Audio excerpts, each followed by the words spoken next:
बात करते हैं राम मंदिर चढ़ावा चोरी से आ रहे एक नए राज की, नए पर्दाफाश की। जब से राम मंदिर में हेराफेरी की जानकारी सामने आई है, सवाल यही है कि गुनाहगार कौन है, जिम्मेदार कौन है। सबसे बड़ा सवाल, इनके खिलाफ कार्रवाई कब होगी। आज सत्ता के सभी न्यूज मित्रों को राम मंदिर को लेकर आ रहे सारे नए अपडेट मैं बताऊंगी। पहले दो तस्वीरों के जरिए आइए आपको ये बताते हैं कि कैसे चौंकाने वाला सच सामने आ रहा है। पहली तस्वीर काकभूषुंडी की है। कल ये दावा किया जा रहा था कि काकभूषुंडी गायब है। TV9 ने इसकी पड़ताल की, सच जानने की कोशिश की। आज हम उस मंदिर में पहुंचे जहां काकभूषुंडी हैं। अयोध्या राम मंदिर से लगभग 2 किलोमीटर दूर कारसेवकपुरम के मंदिर में ये मिला। दूसरी तस्वीर राम मंदिर चढ़ावा चोरी को लेकर नए आरोप वाली है।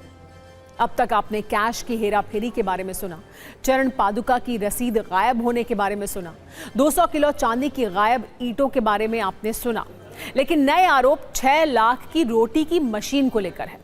दावा है कि इसकी रसीद नहीं दी जा रही है, इसकी रसीद गायब है। सवाल यही है कि क्या यह भी चढ़ावा चोरी का हिस्सा है? क्या इस स्तर तक राम मंदिर में गबन चल रहा था? कहानी यही है कि एक और दानदाता ने रसीद न मिलने का मुद्दा उठाया है। नाम है श्रीनिवास शास्त्री। इनका दावा है कि चांदी की चरण पादुकाएं, ईंट, धनुष, त्रिशूल और रोटी बनाने की मशीन दान में दी गई थी। सबकी रसीद मिल गई, लेकिन 6 लाख की रोटी मशीन की रसीद नहीं मिली। इनका दावा है कि चांदी की ईंटों की रसीद तत्काल नहीं दी गई थी। कई बार बोलने पर 6 महीने के बाद रसीद दी गई थी।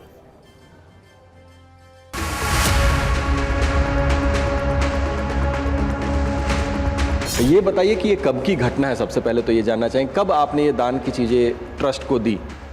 संपत करे तो एक आदमी ने चंपत जी का नंबर दिया, चंपत राय का दिया था। उन्होंने मैं दिल्ली में है, अब आके मैं बताता हूँ, आके अयोध्या में दे देना बोले तो मैं सीधा अयोध्या आया। वो टाइम में DM साहब ने डायरेक्ट मेरा साथ ले लिया। बाद में क्या हुआ, अगस्त 5 को उद्घाटन का शिलान्यास का डेट फिक्स होने के बाद ट्रस्ट भी फॉर्म हो गया ना, तब फ़ोन करके वो लोग और 4 दिए तो पंचभूत साक्षी में मैं शिलान्यास में रकम बोले तो और 4 ला के दे दिया मैं। DM साहब के सामने जो आपने चांदी की ईंट सुपुर्द की, उसका रिसीट आपको तुरंत मिल गया, लेकिन उसके बाद 4 चांदी की ईंटें आप और दी। 4 दिया, 4 उसका उस समय नहीं मिला। पूछा बहुत बार पूछने के बाद 6 महीने के बाद दिया, रिसिप्ट दिया। बाद में चरण पाद का दिया, 2 जोड़ी दिया, एक चांदनी का 8 किलो चांदनी, 4 किलो 2 एक जोड़ी, और पंचधातु से बन के सोना डाल के ऊपर सोना का कोटिंग डाल के दिया, 2 जोड़ी दे दिया। उसका भी बहुत दिन का बाद वो मिला रिसिप्ट। मगर एक रोटी मिशन दिया, वो रोटी मिशन के नहीं दिया। 1000 रोटी निकलता है 1 घंटे में, ऐसा वो काम करते ना मंदिर में, वो लोगों के लिए मैं दिया, उसका रिसिप्ट नहीं मिला। मांगा आपने ट्रस्ट पे? बहुत बार मांगा, देता हूँ बोल के। ऐसे कितने साल हो गए आपको इसको दिए हुए? वो जेल को 5 साल हो गए। वो मंदिर शिलान्यास का बाद दिया मैं। अगला सवाल है काकभूषुंडी वाले राज को लेकर। कल दिन भर ये चर्चा हो रही थी कि क्या राम मंदिर से काकभूषुंडी भी गायब हो गए। 24 घंटे के अंदर काकभूषुंडी अयोध्या राम मंदिर में कुछ दूरी पर कारसेवकपुरम में भरत कुटीर मंदिर में प्रकट हो गई। इसको लेकर भी आपके मन में कई सवाल हो सकते हैं। इसकी पूरी कहानी क्या है? तमाम सवालों का जवाब आपको TV9 की 90 सेकंड की न्यूज रील में मिलेगा।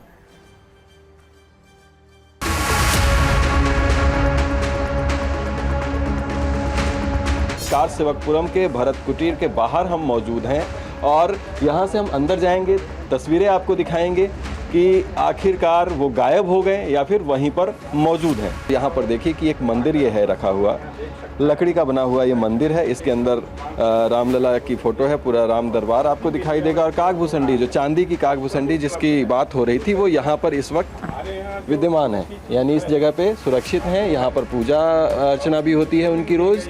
और यहाँ पर आपको हम ये तस्वीरें जो दिखा रहे हैं, इसमें आप देख सकते हैं। तो जो गायब होने वाली बात कही जा रही थी, वो यहाँ पर गलत साबित होती हुई दिखाई दे रही है। उसके अलावा आप देखिए यहाँ पर कि चांदी का ये धनुष और बाण भी इस जगह पर आपको दिखाई देगा। तो चांदी का धनुष बाण भी ये दान में दिया गया था दानदाता के द्वारा, वो भी यहाँ पर सुरक्षित आपको दिखाई देता है। ये बताइए कि आपको भी पता चला होगा कि ये गायब हो गए, दानदाता ने दान में दिया तमाम चीज़ें, लेकिन यहाँ पर मौजूद हैं। कब से मौजूद हैं और क्या ये खबर आने के बाद रखे गए हैं? नहीं, खबर आने के बाद नहीं, जब से ये आए हैं 2-3 महीने लगभग राम मंदिर में रहे, उसके बाद यहाँ पे आ गए, क्योंकि वहाँ पे हर वस्तु या हर प्रतिमा को रखना संभव नहीं है, इसलिए कुछ जो सामान हैं, कुछ जो वस्तुएं हैं वो यहाँ पे रखी हुई हैं। उसी में कागभूषुंडी जी की भी प्रतिमा यहाँ पे रखी हुई है।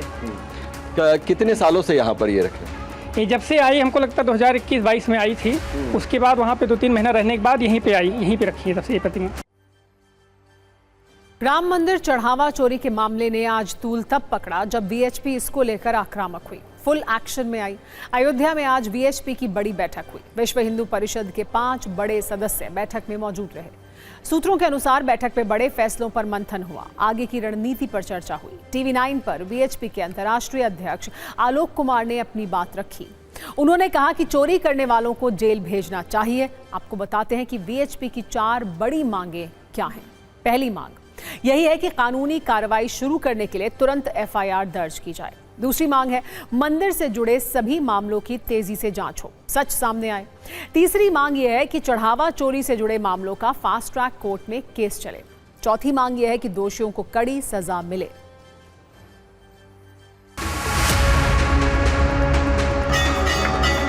वीएचपी ने यह प्रश्न उठाया नहीं है और एसआईटी ने सूत्रों के अनुसार अपनी इंटरिम रिपोर्ट में कहा कि बयानों से और सीसीटीवी के फुटेज से कुछ लोग इस एम्बेजलमेंट को करते हुए पाए गए हैं। तो अब जब इतनी बात की पुष्टि हो गई जी, तो मैं समझता हूं कि यह वह स्टेज आ गई है जब इसकी एफआईआर दर्ज हो। विश्व हिंदू परिषद एफआईआर दर्ज करने की जो मांग की है, एसआईटी ने रिपोर्ट सौंपी है। अगर उसमें कोई अनियमितता पाया जाएगा, कुछ उसमें त्रुटि होगी, दोषी होगा तो एफआईआर होगी। और विश्व हिंदू परिषद मांगे तो अच्छी बात है।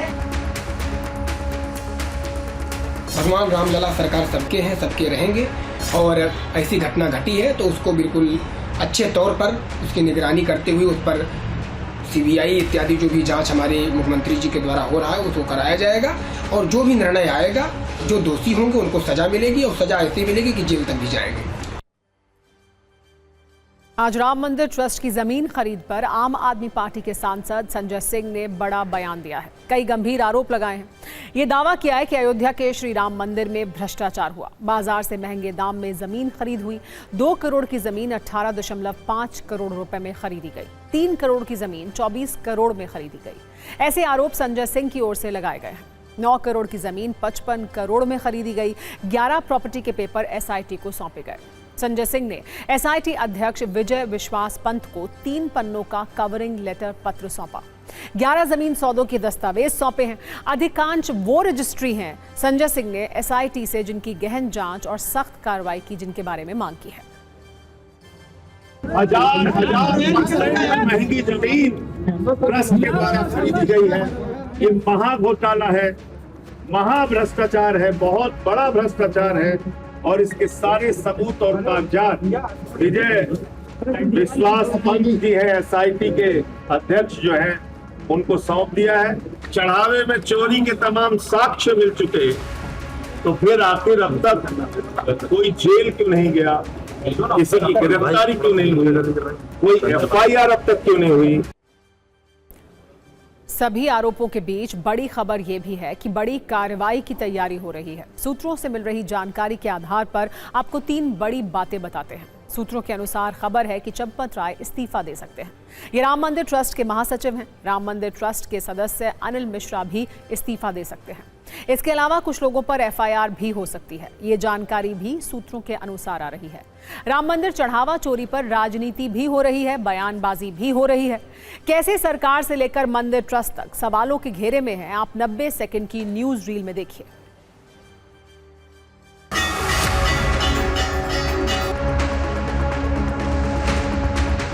प्रभु रामलला हम सबकी आस्था के केंद्र हैं, और आस्था के केंद्र पर लगातार इस प्रकार की बयानबाजी करना, जहां आज तक आप दर्शन करने की हिमाकत भी नहीं कर पाए हो, क्योंकि आपको पता है जब भी आप दर्शन करने जाएंगे अयोध्या धाम में, आपका जो तुष्टिकरण का फार्मूला है फेल हो जाएगा।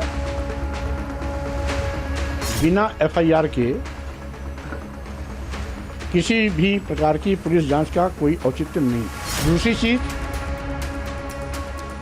जब पूरा राम मंदिर की देखरेख ट्रस्ट के अध्यक्ष श्री चंपत राय जी के निगरानी में हो रहा है और चंपत राय जी के ही निर्देशन में काम करने वाले लोग इस घटना में इन्वॉल्व हैं,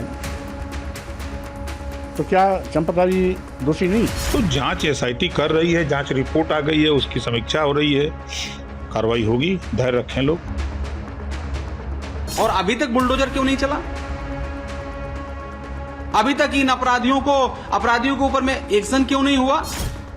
एक्शन के लिए तो ये बड़े बड़े बड़े फेमस हैं, पिंडदान करने के लिए, इनकाउंटर करने के लिए, बुलडोजर चलाने के लिए। कब चलेगा?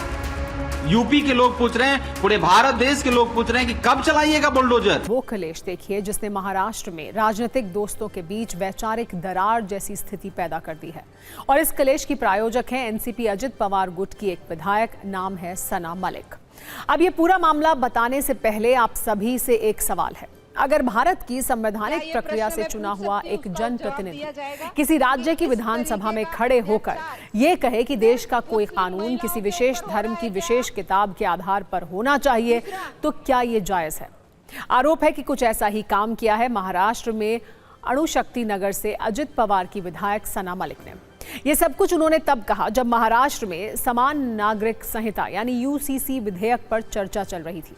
इसी दौरान इस्लाम में बहुविवाह का जिक्र करते हुए सना मलिक ने दो चौंकाने वाली बातें कही, जिससे विधानसभा का पारा हाई हो गया। सना पर उनके विरोधियों का पहला आरोप यह है कि उन्होंने इस्लाम में बहुविवाह पर पाकिस्तान का उदाहरण देते हुए भारत में भी कुरान के आधार पर कानून लागू करने की मांग की। और दूसरा आरोप यह कि उसके अनुसार उन्होंने भारत सरकार के ट्रिपल तलाक बैन किए जाने के फैसले पर सवाल उठाए और कहा तुरंत ट्रिपल तलाक खत्म करने के लिए एक कानून बनाया गया, जबकि ऐसी चीज को खत्म किया गया जो इस्लाम में थी ही नहीं। इस बयान पर विवाद हो गया।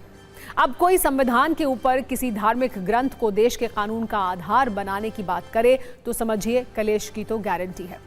इसकी शुरुआत भी हो चुकी है, लेकिन पहले विधायक सना मलिक का वो पूरा बयान सुनिए जहां से महाराष्ट्र में महायुति में दरार वाली चिंगारी उठी है। इस तरीके का अत्याचार सिर्फ मुस्लिम महिलाओं के ऊपर हो रहा है? क्या ये प्रश्न मैं पूछ सकती हूँ, उसका जवाब दिया जाएगा कि इस तरीके का अत्याचार सिर्फ मुस्लिम महिलाओं के ऊपर हो रहा है क्या? दूसरा, पॉलीगैमी मुस्लिम्स में अलाउड है मुस्लिम लॉ अंतर्गत। पाकिस्तान ने कुछ नया नहीं किया है। पाकिस्तान ने मुस्लिम लॉ जो हमारा कुरान जो कहता है उसको इम्प्लीमेंट किया है, और वही अगर इधर भी इम्प्लीमेंट किया जाएगा तो हम में से किसी को भी इस्लाम के में जो भी कुरान बोलता है वो हम फॉलो करते हैं। अगर कुरान में कोई चीज कही गई है उसको फॉलो करने के लिए अगर इम्प्लीमेंटेशन पाकिस्तान ने लाया है तो भारत देश भी लाए, और हम इसकी मांग करते हैं। अब सना मलिक का ये बयान सोशल मीडिया पर भी ट्रेंड कर रहा है। लोग अपने अपने हिसाब से इसकी व्याख्या कर रहे हैं और सवाल भी उठा रहे हैं। लेकिन ये बहस सिर्फ सोशल मीडिया तक सीमित नहीं है, बल्कि महायुति के अंदर भी अपनों के बीच ही सियासी तलवारें खिंच गई हैं। महायुति में एनसीपी अजित गुट की सहयोगी बीजेपी सना मलिक के इस बयान से भड़की हुई है। मंत्री नितेश राणे ने कहा कि सना मलिक भूल गई हैं कि वो भारत की विधायक है, पाकिस्तान की नहीं। इसके अलावा महायुति में एनसीपी अजित गुट की दूसरी सहयोगी शिवसेना शिंदे गुट के नेता भी उनकी आलोचना कर रहे हैं। गृह राज्य मंत्री योगेश कदम ने इस पर कहा है कि कोई भी कानून तैयार करते वक्त किसी धर्म ग्रंथ के आधार पर फैसला नहीं लिया जाता है। इन सब के बीच महायुति के विरोधियों को इस अंदरूनी मतभेद पर कमेंट करने का मौका मिल गया है। इन वजहों से महाराष्ट्र में कितनी मूसलाधार सियासत हो रही है ये इस रील में आप भी देखिए।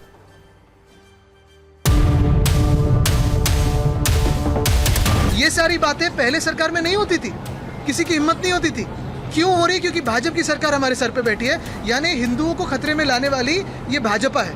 क्यों जाएंगे पाकिस्तान? मुसलमान यही रहेगा और जो भी धर्म के खिलाफ कोई चीज होगी उसके बारे में खुल के बात करेगा। जब भी कोई कायदा तैयार होता है तो इसी रीजन की वजह से तैयार होता है, ना कि किसी धर्म ग्रंथ को देख के तैयार होता है। किसी भी धर्म ग्रंथ को कायदे से जोड़ना ये काफी गलत बात है। इनको जब अच्छा लगता है तब पाकिस्तान इनके लिए अच्छा हो जाता है, और इनको दिन रात जो है पाकिस्तान नहीं तो बुरा लगता है। सना मलिक ने यह कहा था कि मुसलमान जो है वो कुरान को फॉलो करता है और कानून जो है देश का उसको ही फॉलो करना चाहिए।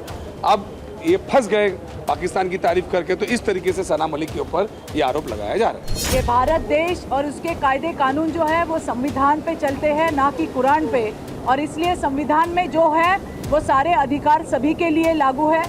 It is a different political party and she is capable enough to defend herself, and moreover her party is supporting Mr. Narendra Modi's party. It is for them to look into it. अब जब राजनीतिक पारा चढ़ा हुआ है तो मौके को देखकर विधायक सना मलिक की सफाई भी आ गई है। पहले तो उन्होंने राजनीति के सबसे लोकप्रिय मॉडल के तहत ये कहा कि उनके बयान का गलत मतलब निकाला गया और उसे तोड़ मरोड़ कर पेश किया गया। इसके बाद ये बताया कि उन्होंने विधानसभा में पाकिस्तान का नाम क्यों लिया और कुरान के हिसाब से कानून बनाने की बात क्यों कही। उनकी पूरी सफाई भी आइए सुनते हैं।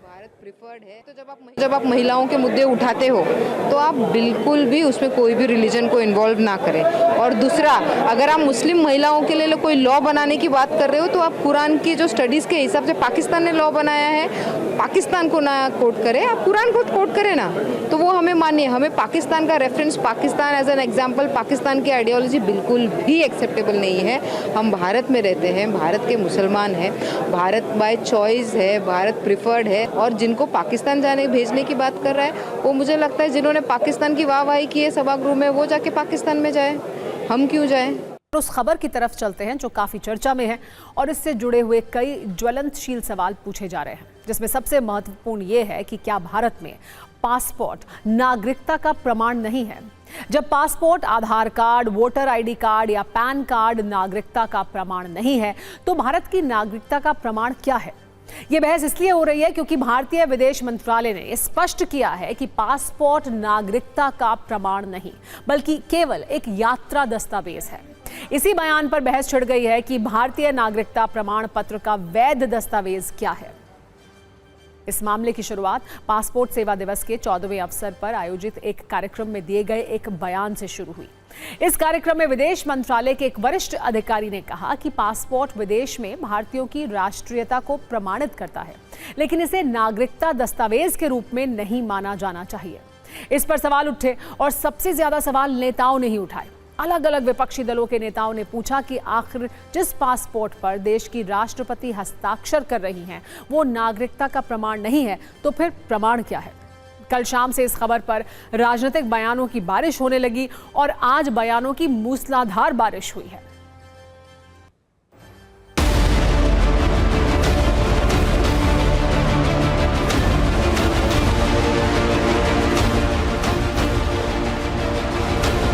एमईए की तरफ से जो बताया गया है वो एक प्रक्रिया को बताया। पासपोर्ट तो होना चाहिए, लेकिन पासपोर्ट अकेले से आपका जो नागरिकता है वो नहीं बताता है। उसके लिए और बियॉन्ड जो रिक्वायरमेंट है उसके बारे में बताया। हम और आप तो इस देश में पैदा हुए हैं, पीढ़ी दर पीढ़ी हम यहाँ पर पैदा हुए हैं। तो मकसद एक ही है कि अगर बर्थ सर्टिफिकेट प्रूफ नहीं है सिटीजनशिप का, पासपोर्ट नहीं है, आधार कार्ड नहीं है, वोटर आईडी कार्ड नहीं है, तो मुझे लगता है कि बीजेपी सरकार ये करना चाहती है कि जिसको चाहे बोलेंगे ये भारत का नागरिक नहीं है, हम डिसाइड करेंगे। ये एक ऐसा एक दस्तावेज है जो विदेश के सरकार भी इसको तवज्जो देते हैं। तो क्या मिनिस्ट्री ऑफ एक्सटर्नल अफेयर्स ये कहना चाहती है कि वे लोग जो भारत के नागरिक नहीं हैं उनको भी पासपोर्ट दिया जाता है? पासपोर्ट आखिर उनको दिया जाता है जो भारत के नागरिक हैं। तो ये अगर प्रमाण नहीं, नागरिकता का प्रमाण नहीं हुआ तो क्या हुआ फिर? आधार तुम नागरिकता नहीं मानते, वो वोटर कार्ड को तुम नागरिकता नहीं मानते, डेट ऑफ उसको क्या कहते हैं पासपोर्ट को तुम नहीं मानते, तो क्या है फिर तो है ही नहीं। फिर तो देश के 130 करोड़ लोगों के पास नागरिकता ही नहीं है। भारतीय जनता पार्टी बताएगी कि तुम नागरिक हो तुम नहीं हो, ये बताएंगे। ये चीज़ें पिछले दिनों में माननीय उच्चतम न्यायालय में जब विभिन्न रिट याचिकाएं दाखिल हो तब भी स्पष्ट हो चुकी हैं और वह उसी के आधार पर यह बयान है। Are you telling me that the document that is the sign of the Honorable President of the Republic of India is not a nationality document? This is a joke. I think the MEA is confused and the minister needs to be sacked for his mess up in foreign policy. आधार प्रमाण नहीं है, pan प्रमाण नहीं है, voter ID प्रमाण नहीं है, अब पासपोर्ट प्रमाण नहीं है। और सबसे बड़ा सवाल ये है कि क्या गैर हिंदुस्तानियों को भी हिंदुस्तान का पासपोर्ट मिलता है? तो प्रमाण है क्या? इस पर सवाल सिर्फ नेताओं ने नहीं उठाए बल्कि उन लोगों ने भी उठाए जो कानून के जानकार हैं, विदेश मंत्री रह चुके हैं। सांसद और सुप्रीम कोर्ट के वरिष्ठ वकील कपिल सिब्बल ने सरकार से पूछा कि अगर पासपोर्ट नागरिकता का सबूत नहीं है तो फिर कौन सा दस्तावेज नागरिकता साबित करेगा। उन्होंने कहा कि इसी आधार पर बूथ लेवल अधिकारी किसी की नागरिकता पर शक कर सकते हैं और उनका वोट देने का अधिकार छीन सकते हैं। सिब्बल ने इसे चुनाव में बीजेपी की जीत से जोड़ते हुए कहा कि अब यह मामला सुप्रीम कोर्ट में जाना चाहिए। पूर्व विदेश मंत्री सलमान खुर्शीद का तर्क है कि पासपोर्ट एक्ट के तहत पासपोर्ट केवल भारतीय नागरिकों को ही जारी किया जाता है, इसलिए यह नागरिकता का एक प्रथम दृष्टया प्रमाण है। अलग अलग एक्सपर्ट इस पर अलग अलग राय रखते हैं। हमने कुछ एक्सपर्ट से बात की और उनसे पूछा कि क्या पासपोर्ट भारत की नागरिकता का प्रमाण नहीं है। सुनिए उनका क्या कहना था।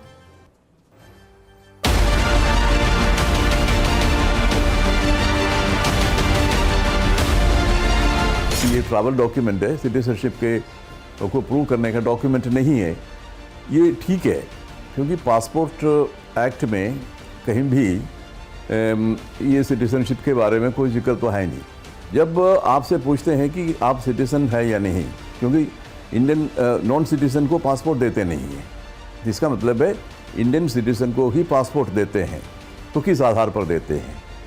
अगर आप ये कहते हैं कि ये सिर्फ ट्रैवल डॉक्यूमेंट है। Passport issued in India is governed by Indian Passport Act 1967, which says that this is a proof of identity and for travel.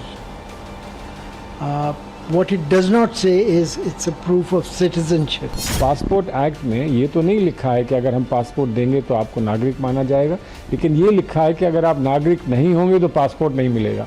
तो उससे आदमी क्या समझेगा, साधारण व्यक्ति क्या समझेगा? यही समझेगा कि हमको मिल गया है तो हम नागरिक हैं, क्योंकि उसमें लिखा है, साफ लिखा है कि आप नागरिक नहीं होंगे तो आपको पासपोर्ट नहीं मिलेगा। ट्रैवल डॉक्यूमेंट के बेसिस पे आप ये नहीं कह सकते कि मैं इंडियन सिटीजन हूँ। यानी कि अगर कंक्लूसिव डॉक्यूमेंट देखा जाए आपकी सिटीजनशिप के लिए, तो वो इंडियन सिटीजनशिप एक्ट के अंडर अगर कवर होता है तो माना जाएगा, पासपोर्ट एक्ट के बेसिस पे नहीं माना जाएगा। पासपोर्ट से शुरू हुई बहस अब नागरिकता की तरफ टर्न ले चुकी है। कांग्रेस के एक राज्यसभा सांसद हैं सैयद नासिर हुसैन। उन्होंने सोशल मीडिया पर लिखा कि मोदी सरकार अब अपने ही द्वारा जारी किए गए महत्वपूर्ण पहचान दस्तावेजों को नागरिकता के प्रमाण के रूप में मान्यता देने से इनकार कर रही है, जैसे Aadhaar, voter ID card, PAN card और भारतीय पासपोर्ट। इस पर बीजेपी के राष्ट्रीय संगठन मंत्री BL संतोष ने उन्हें जवाब दिया, फिर बिना आपत्ति के एनआरसी को स्वीकार कर लीजिए, तब आपके पास नागरिकता साबित करने के लिए एक ही आधिकारिक दस्तावेज होगा। लेकिन तब शायद वही लोग कहेंगे कागज नहीं दिखाएंगे। अब जिस तरह की चर्चा हो रही है, सवाल यह है कि क्या ये मामला एनआरसी यानी नेशनल रजिस्टर ऑफ सिटीजन्स की तरफ जा रहा है। नेता, एक्सपर्ट और पूर्व मंत्री पासपोर्ट और नागरिकता पर सबकी अपनी अपनी राय है, लेकिन सवाल यह है कि कानून क्या कहता है। भारत में पासपोर्ट 1967 के पासपोर्ट एक्ट के तहत जारी किया जाता है। ये भारतीय नागरिकों को विदेश यात्रा के लिए जारी किया जाता है। ये कानून कहीं भी पासपोर्ट को नागरिकता का अंतिम प्रमाण घोषित नहीं करता। पासपोर्ट का कानून कहता है कि गैर नागरिक को पासपोर्ट नहीं दिया जा सकता, लेकिन यह कानून नागरिकता तय करने का कानून नहीं है। यानी पासपोर्ट से नागरिकता भले साबित ना हो, लेकिन बिना नागरिक बने पासपोर्ट नहीं मिल सकता है। 2013 का एक मामला है, तब एक व्यक्ति और 3 अभियुक्तों पर अवैध प्रवासी होने का आरोप लगा था। तब इन तीनों ने बॉम्बे हाई कोर्ट में जन्म प्रमाण पत्र, पासपोर्ट और आधार कार्ड शामिल किया था, लेकिन बॉम्बे हाई कोर्ट ने उन्हें इन डॉक्यूमेंट्स के आधार पर भारत का नागरिक मानने से इनकार कर दिया था। तब से ये बात क्लियर हो गई थी कि जन्म प्रमाण पत्र, पासपोर्ट और आधार कार्ड के आधार पर कोई भी खुद को भारत का नागरिक नहीं कह सकता है। अब सवाल यह है कि जब कानून के तहत पासपोर्ट नागरिकता का प्रमाण नहीं है तो क्या है? भारत की नागरिकता सिटीजनशिप एक्ट 1955 के तहत निर्धारित होती है।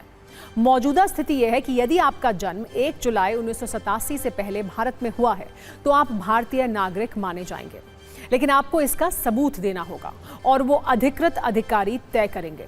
यदि आपका जन्म 1 जुलाई 1987 से 2 दिसंबर 2004 के बीच भारत में हुआ है तो यह साबित करना होगा कि आपके माता पिता में से कम एक भारतीय नागरिक है, तो ही आप भारतीय नागरिक कहलाएंगे।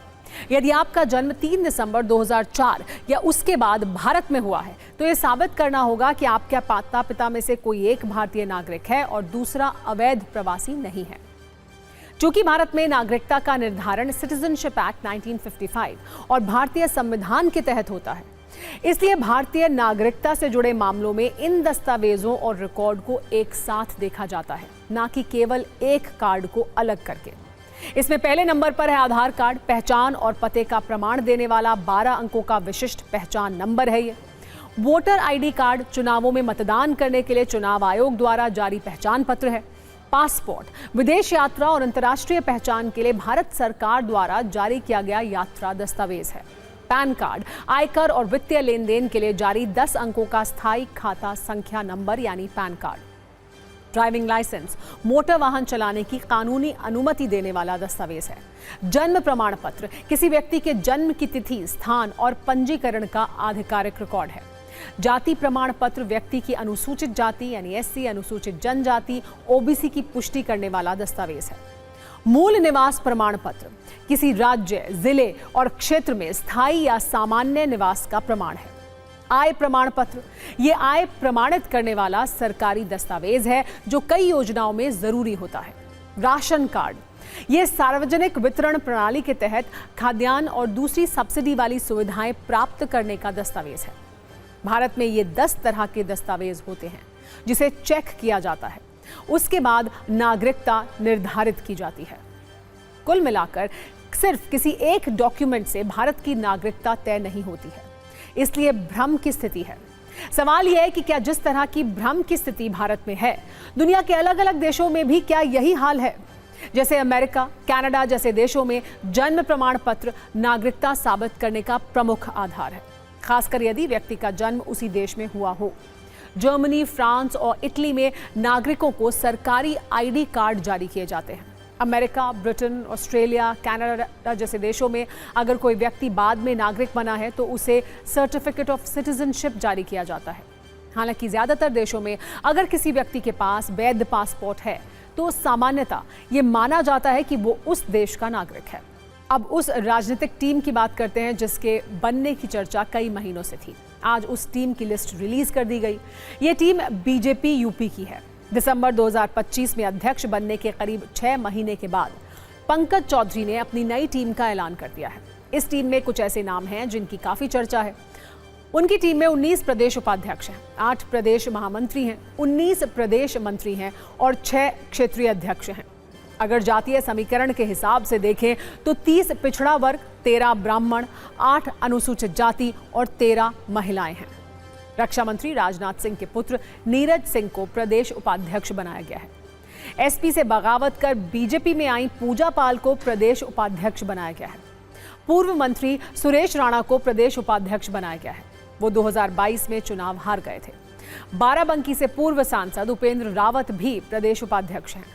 मथुरा के माठ से विधायक राजेश चौधरी को प्रदेश महामंत्री बनाया गया है। अभिजात मिश्रा को प्रदेश महामंत्री बनाया गया है। पहले प्रदेश मंत्री की जिम्मेदारी मिली हुई थी। महिला मोर्चा की अध्यक्ष गीता शाक्य को प्रदेश महामंत्री बनाया गया है। इसके अलावा 6 क्षेत्रीय अध्यक्ष भी बनाए गए हैं।